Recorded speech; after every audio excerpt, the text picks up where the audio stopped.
Pacific holds its breath. February 17, 1944. The lagoon at Truk is burning, smoke rising thick and black against a sky that should be endless blue. Inside the bridge of USS Iowa, the air tastes like salt and steel. Captain John McCrae stands over the plotting table, watching numbers scroll in that shouldn't be possible. Carriers have already torn through this place like a storm through paper. Dozens of merchant ships sent to the bottom.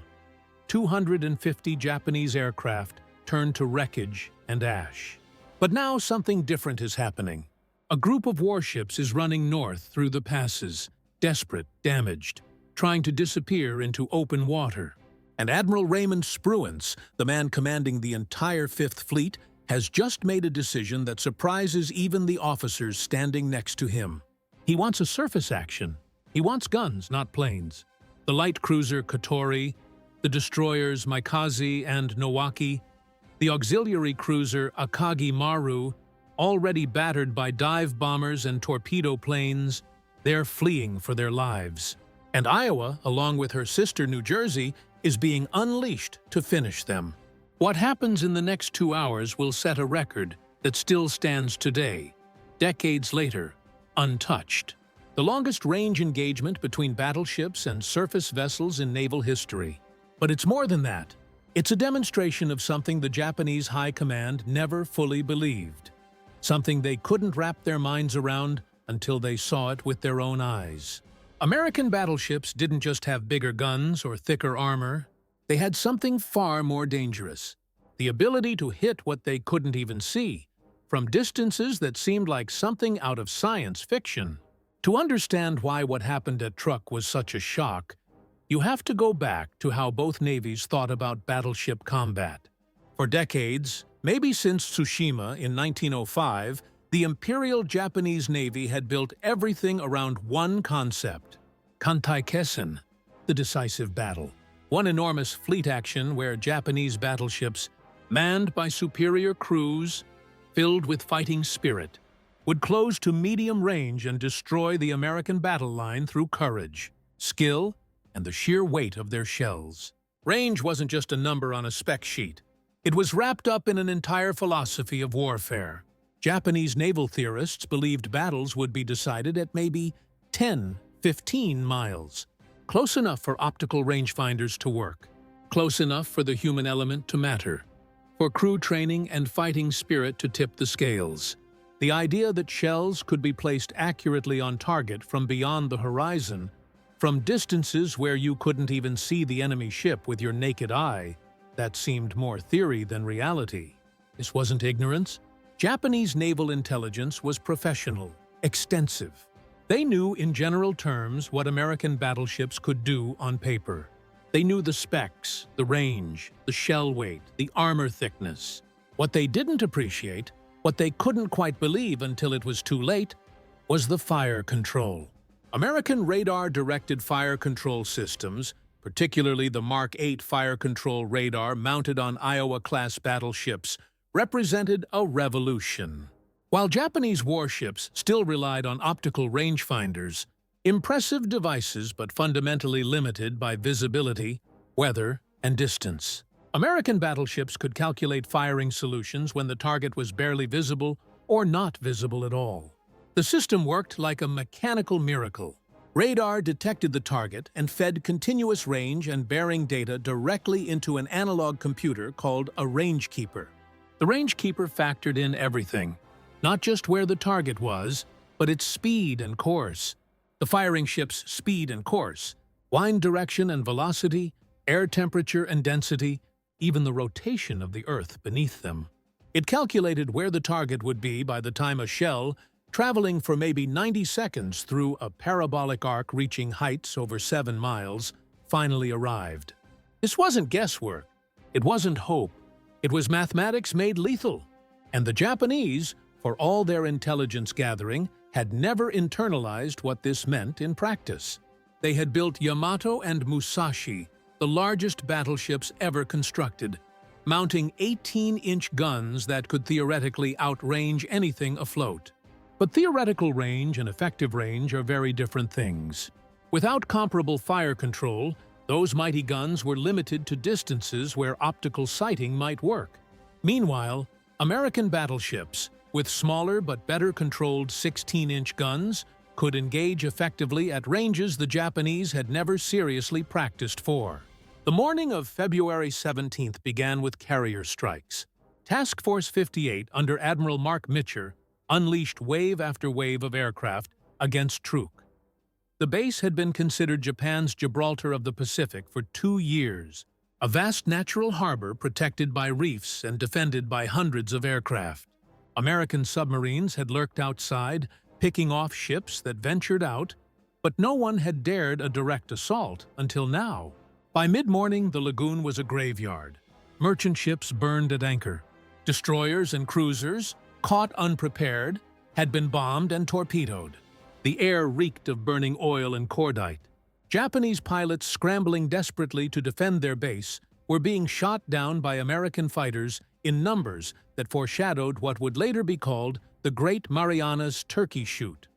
Light cruiser Katori, serving as a training vessel, had been moored inside the lagoon. Her captain, Takao Saiji, recognized immediately that staying meant certain death. At 4:30 in the morning, before the American strike even began, Katori slipped out through the North Pass, accompanied by the auxiliary cruiser Akagi Maru, destroyers Maikaze and Nowaki, and a small minesweeping trawler. They were running, hoping to reach Saipan, hoping the Americans would be too focused on targets inside the lagoon to notice a few ships making for open water. They almost made it, but American reconnaissance planes spotted them. Reports reached Admiral Spruance, commanding from the heavy cruiser Indianapolis. His carriers had wrought devastation inside the lagoon. Aircraft were returning, some damaged, all low on fuel and ammunition. Standard procedure would be to let the fleeing ships go.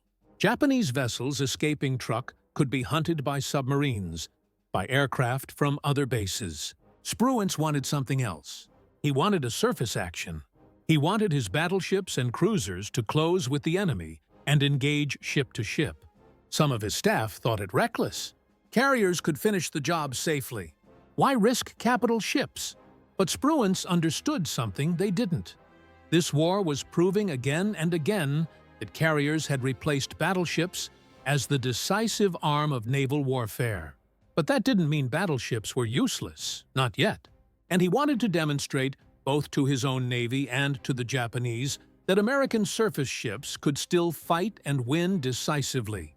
He formed Task Group 50.9, battleships Iowa and New Jersey, heavy cruisers Minneapolis and New Orleans, 4 destroyers, light carrier Cowpens providing air cover, and he put himself in tactical command.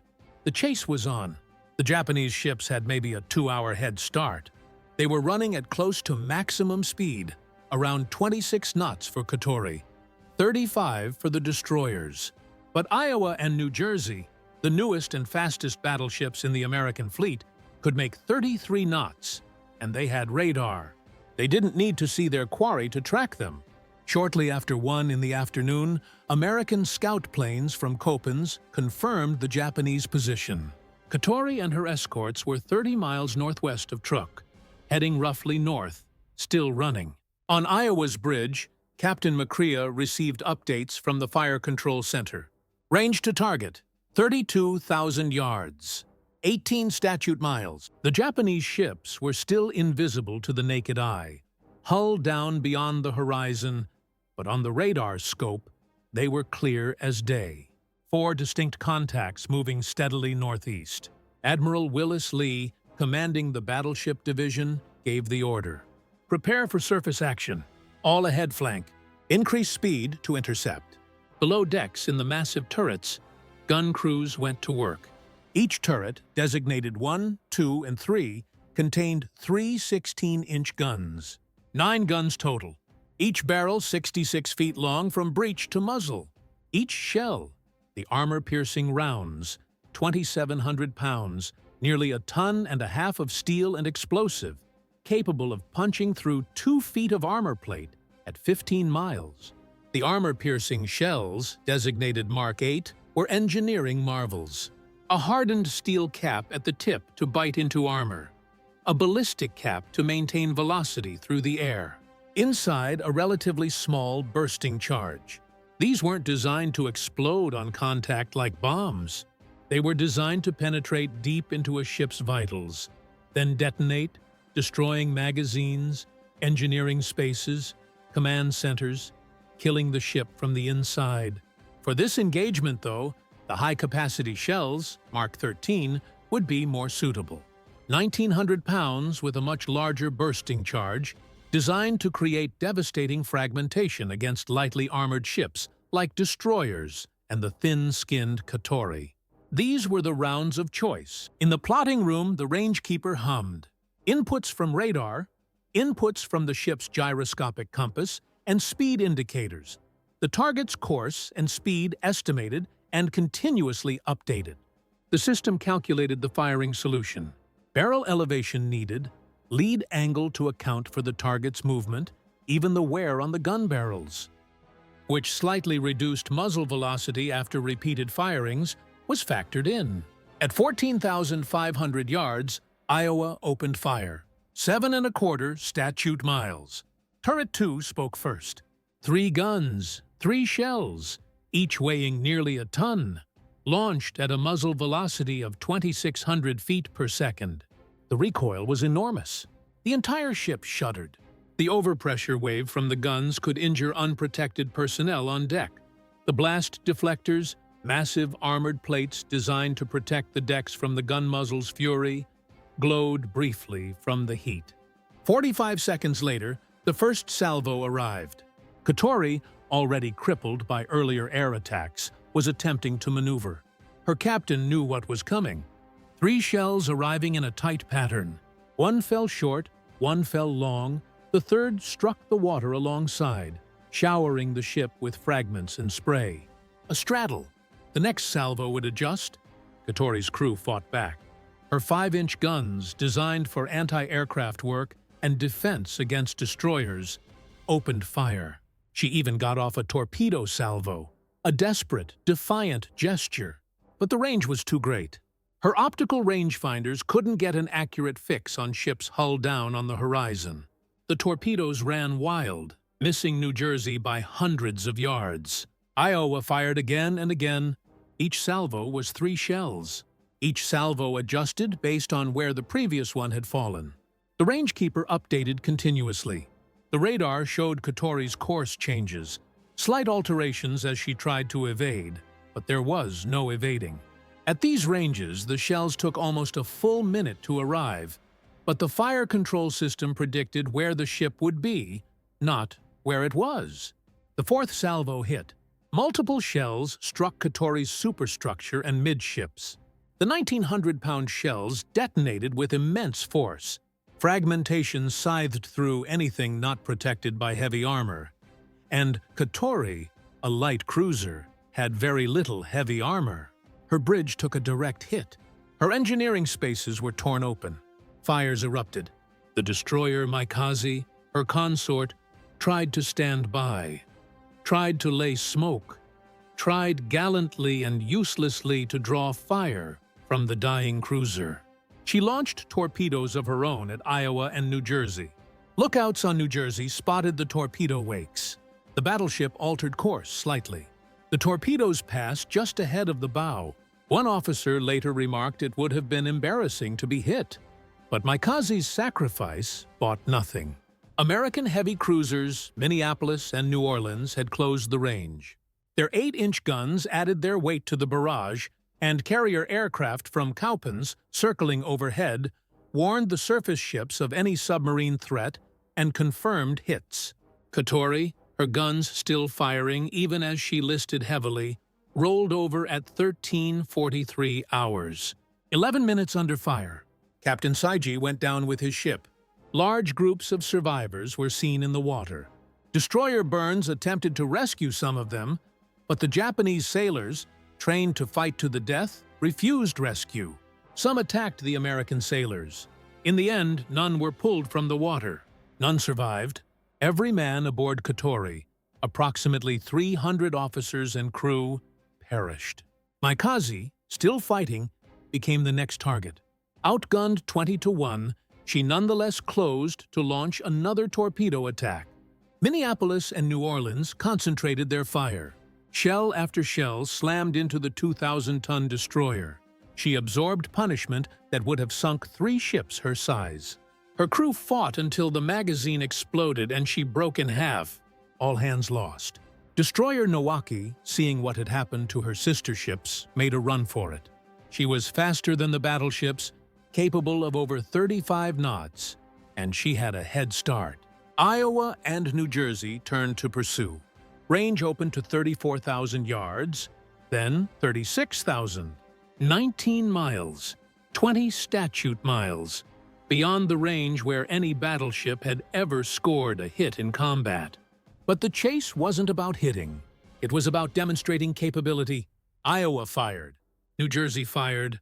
Salvos arsed out across the Pacific, shells climbing miles into the sky before plunging back down.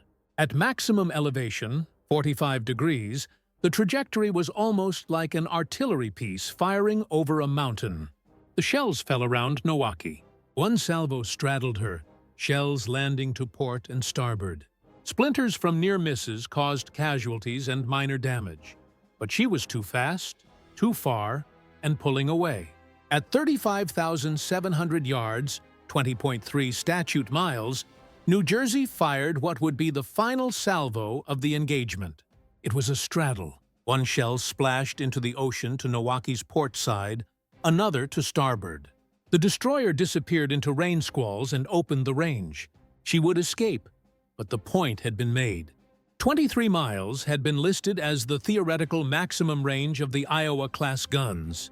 20.3 miles was the confirmed combat firing, the longest-range gunnery engagement between surface vessels ever recorded, a record that stands today and will likely stand forever, as no Navy builds battleships anymore. The auxiliary cruiser Akagi Maru never even made it to the surface engagement. Carrier aircraft had caught her hours earlier. 3 direct bomb hits and massive internal explosions. She was abandoned and sinking by the time Iowa opened fire on Katori. The small minesweeping trawler tried to run, then tried to fight. Destroyer Burns dispatched her with 5-inch gunfire. Like Katori and Mikaze, there were no survivors. 4 ships, 1 escaped, 3 destroyed, in the span of 90 minutes. American surface vessels had demonstrated something Japanese naval planners had never quite believed possible. Accurate, devastating fire from ranges that exceeded anything in their doctrine, their training, or their experience. But here's where the story deepens, because this wasn't just about range. It wasn't just about hitting ships from 20 miles away, though that was remarkable enough. What made the engagement at Truk truly significant, what made it a watershed moment in naval warfare, was what it revealed about the fundamental assumptions underlying Japanese naval strategy, and how catastrophically wrong those assumptions had been. The Imperial Japanese Navy had not been complacent. They had not been ignorant. They had studied their potential enemy extensively. Japanese naval attachés in Washington before the war had filed detailed reports. They knew the specifications of American battleships. They knew about radar. They knew in technical terms what the systems could do, what they didn't grasp, what they couldn't quite internalize until it was demonstrated in combat, was the magnitude of the advantage these systems conferred. Consider the math. In a traditional gunnery engagement using optical rangefinders, a battleship might need to fire 20, 30, even 40 salvos to score hits on a maneuvering target at extreme range. The first salvos were for ranging, finding the distance, then corrections for wind, for the target's speed and course. The process was iterative, slow, and consumed enormous amounts of ammunition, and it only worked if you could see the target clearly. The Mark 8 fire control radar combined with the Rangekeeper analog computer collapsed this process. The first salvo might miss, but the second or third would straddle, and the fourth would hit. Iowa had fired 46 16-inch shells at Katori in a 15-minute engagement. This was an extraordinarily efficient expenditure. Pre-war estimates suggested that scoring decisive hits on a cruiser-sized target at maximum range might require 200 shells or more. The Japanese had built their battleships differently. The Yamato class, the pride of the fleet, mounted 18-inch guns, the largest naval rifles ever put to sea. Each shell weighed 3,200 pounds, heavier than anything the Americans could fire, and the theoretical maximum range was slightly greater than even the Iowa class. On paper, the Yamato-class ships outgunned anything afloat. But range without accuracy is just wasted ammunition, and the fire control systems on Yamato and Musashi, while sophisticated by the standards of optical range-finding, were a generation behind American radar-directed systems. The Japanese had radar, but it wasn't integrated into fire control the way American systems were. Radar data had to be manually entered into the fire control calculations. This took time, precious seconds that at maximum range could mean the difference between a hit and a miss. More critically, Japanese naval doctrine had never emphasized long-range gunnery. The decisive battle, the Kantai-Kessen they had trained for, was expected to occur at closer ranges, 10 miles, 12 miles, distances where optical rangefinders worked well and where crew training and fighting spirit could tip the balance. Engaging at 20 miles wasn't just difficult, it was considered wasteful. Better to close the range, they believed, and fight where Japanese superiority in night fighting and torpedo tactics could be brought to bear. Truk shattered this illusion, but by February 1944, illusions were all Japan had left. The strategic situation in the Pacific had already turned decisively against them. Guadalcanal had been evacuated a year earlier. The Central Pacific Drive was underway. The Marshall Islands had just fallen. Truk itself, once considered impregnable, had been bypassed and neutralized in a single devastating strike. And now, even in surface combat, the one arena where Japanese naval officers still believed their battleships might prevail through superior training and fighting spirit, American technological superiority had proven overwhelming. Ships firing from beyond visual range, hitting targets with a precision that seemed almost supernatural. It was, to officers who had spent their careers training for close-range gunnery duels, a bitter revelation. After the engagement, Task Group 50.9 returned to the fleet. The butcher's bill was tallied. American losses, 0, not a single hit sustained, not even a near miss that caused damage. Japanese losses, 3 warships sunk, 1 damaged and barely escaped, over 800 Japanese sailors dead. The material victory was significant, but the psychological impact would prove even more important. News of the engagement filtered back to Tokyo through surviving crew members of Nowaki and through Japanese coast watchers who had observed parts of the action. The reports were confused, fragmentary, but one fact stood out. American battleships had engaged at ranges Japanese doctrine considered impractical, and they had scored hits quickly, efficiently, devastatingly. For Japanese naval planners, this was deeply troubling. They had known, theoretically, that American technology was advanced. They had known their industrial capacity dwarfed Japan's, but the assumption had always been that in actual combat, other factors would even out. Japanese crews were more experienced.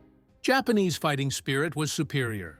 Japanese tactics, developed through years of rigorous training, would compensate for any material disadvantage. Truk demonstrated that this was wishful thinking. Superior fighting spirit couldn't compensate for being hit by shells fired from beyond visual range. Excellent crew training didn't matter if the enemy could calculate firing solutions faster and more accurately than any human crew could manage with optical sights alone. And superior tactics were meaningless if the enemy could engage at ranges where those tactics couldn't even be employed. The engagement also highlighted another, even more fundamental problem.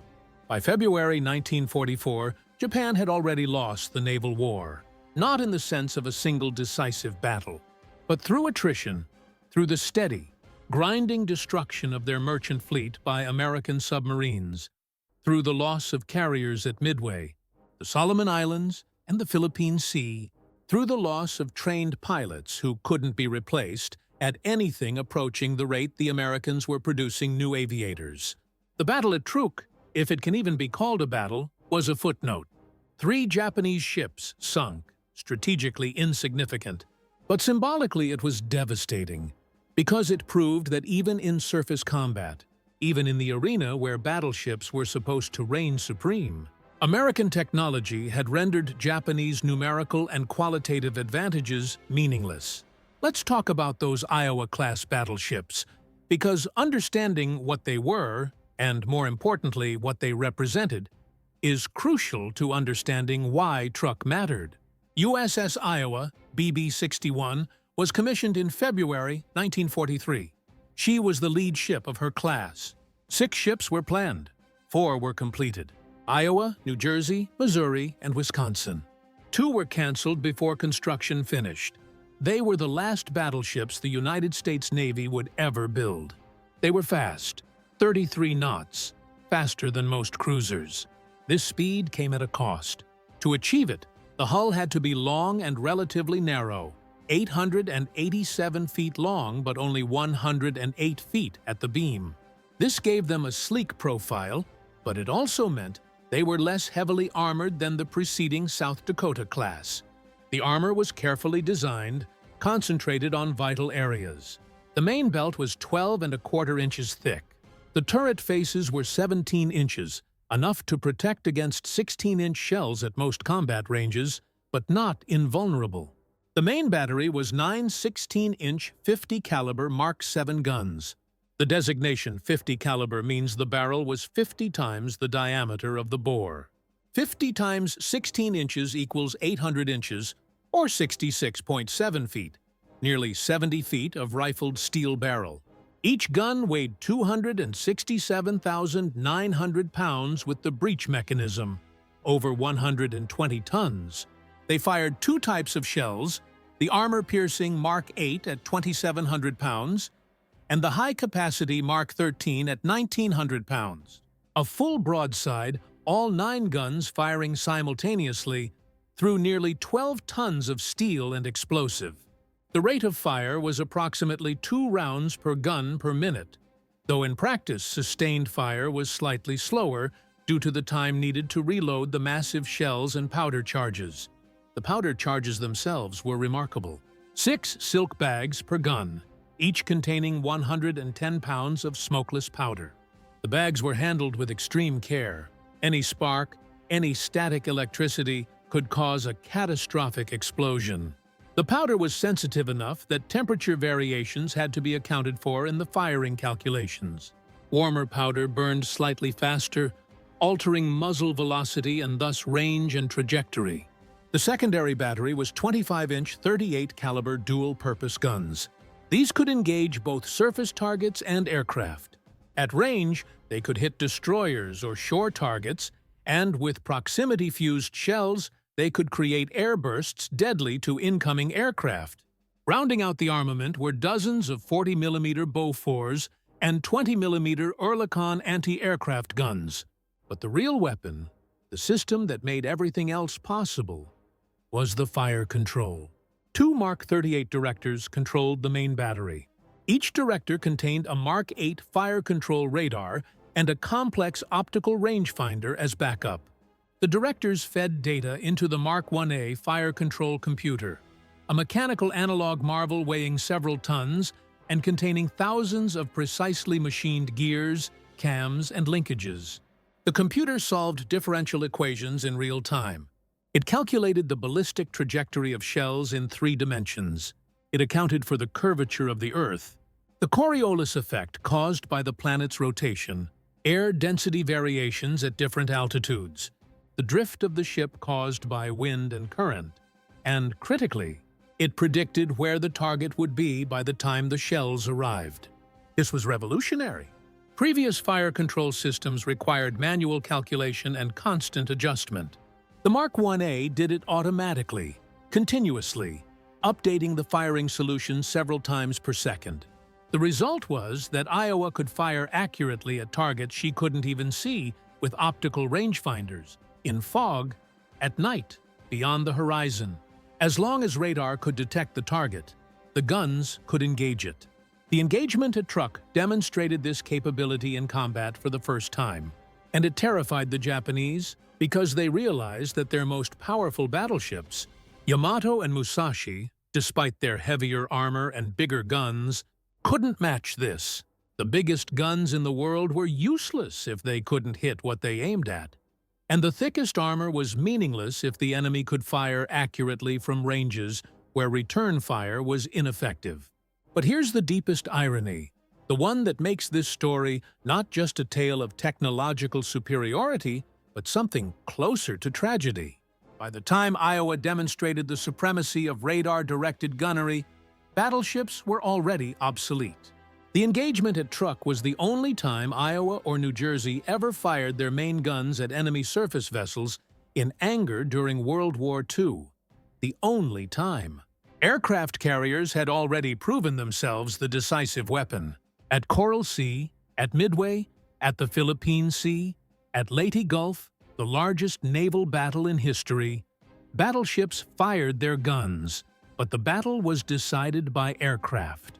By 1944, the battleship's role had been reduced to shore bombardment, anti-aircraft escort for carriers, and occasionally, as at Truk, hunting down damaged or inferior enemy vessels.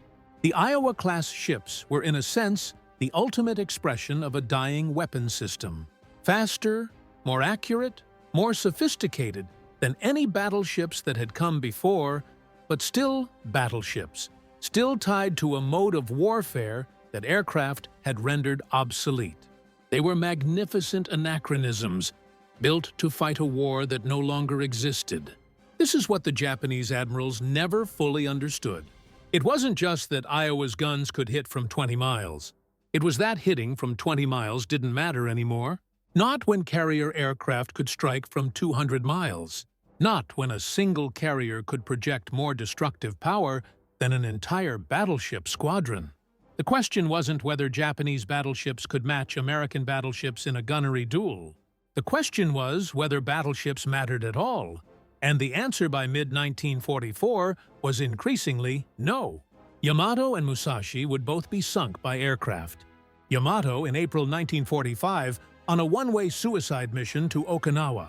Musashi at Leyte Gulf in October 1944. Neither ship ever engaged an enemy battleship. Their massive 18-inch guns, the most powerful naval artillery ever mounted on a warship, fired at aircraft, at destroyers, but never at the American battleships they were designed to destroy. The Iowa-class ships had longer careers. They were reactivated for Korea, where they provided shore bombardment. New Jersey saw service in Vietnam. All four were brought back into service in the 1980s, modernized with cruise missiles and anti-ship missiles. They fired their guns in combat for the last time during Operation Desert Storm in 1991, when Missouri and Wisconsin bombarded Iraqi positions in Kuwait. But even then, they were relics, impressive relics, floating museums of a bygone era. The cruise missiles they carried had longer range and greater accuracy than their 16-inch guns. The aircraft flying from carriers hundreds of miles away delivered more ordnance more precisely. The battleships were kept in service partly for shore bombardment, partly for intimidation value, and partly because no one quite knew what else to do with them. Now all four are museum ships. Iowa in Los Angeles, New Jersey in Camden, Missouri in Pearl Harbor. Appropriately moored near where the war began, Wisconsin in Norfolk.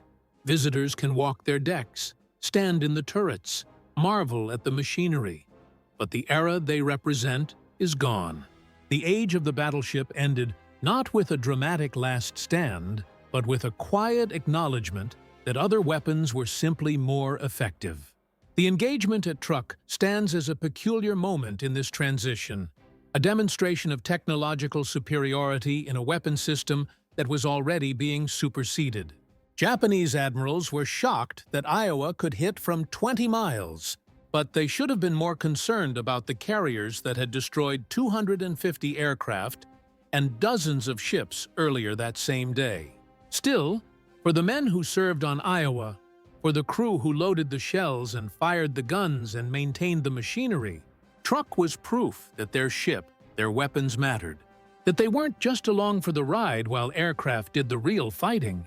For 90 minutes on February 17, 1944, battleships were relevant again. Guns mattered, and the skills and systems they had trained on, the massive technological apparatus of radar and computers and precision engineering, had proven themselves in combat. Captain McCrea wrote in his action report that the engagement demonstrated the effectiveness of radar-directed fire control at extended ranges. He noted that Katori had been quickly destroyed despite her attempts at evasion, and that the Japanese return fire had been ineffective. He recommended that future surface engagements employ maximum-range radar-directed fire as standard doctrine. His recommendations were noted and then quietly filed away, because by the time the report reached Washington, planners were already focusing on the invasion of the Marianas, on carrier operations, on submarine warfare, on everything except battleship versus battleship combat, which seemed increasingly unlikely to ever occur again. For the Japanese, the lessons of Truk were learned too late to matter. Reports reached the Naval General Staff in Tokyo. Engineers studied what little information could be gleaned from survivors. They understood finally just how far behind they had fallen in fire control technology.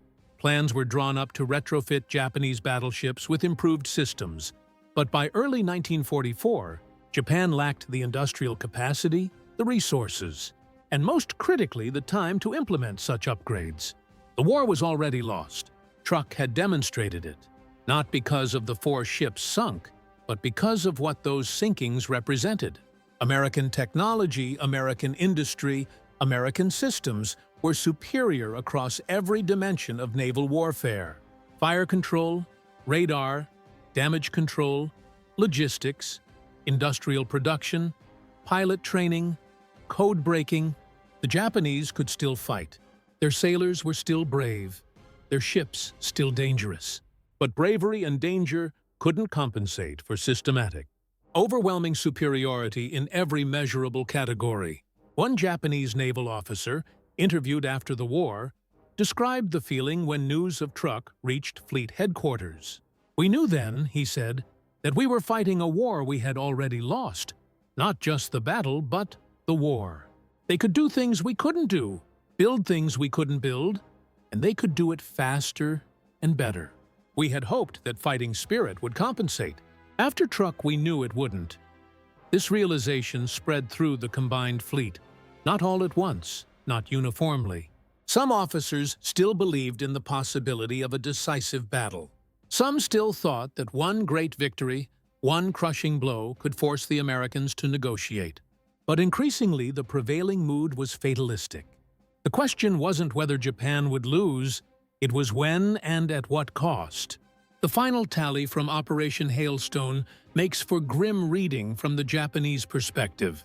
Over 200 aircraft destroyed, 3 light cruisers sunk, 6 destroyers sunk, numerous smaller warships and auxiliary vessels destroyed, 32 merchant ships and transports totaling over 200,000 tons sent to the bottom.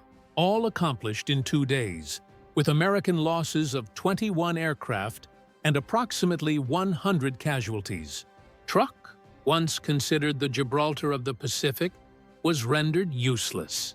The garrison remained, cut off, starving, until the end of the war, but as a functioning base it ceased to exist on February 18, 1944. And the surface engagement, the 90-minute gun battle that sank Katori and Maikaze and demonstrated the Iowa-class battleship's capabilities, was almost forgotten in the larger destruction. Almost, but not quite, because for the men who served on Iowa and New Jersey, for the officers and crews who had loaded those shells and fired those guns and watched through binoculars as enemy ships burned and sank, it mattered. It proved that their ship, their weapons, their training had value, that even in a war dominated by aircraft carriers and submarines, there was still a place for the big guns. They were wrong, of course. History would prove them wrong. But in that moment, in the waters northwest of Truk, With smoke rising from the lagoon behind them and the record for longest-range naval gunfire engagement set, and likely never to be broken, they had every right to believe they mattered. The guns fell silent that day, but their echoes still whisper across the Pacific, a testament to a kind of warfare that will never come again. The memories of World War II remind us not only of the price of freedom, but of the strength of the human spirit. Let us preserve their stories so they are never forgotten. Please subscribe to help keep these memories alive.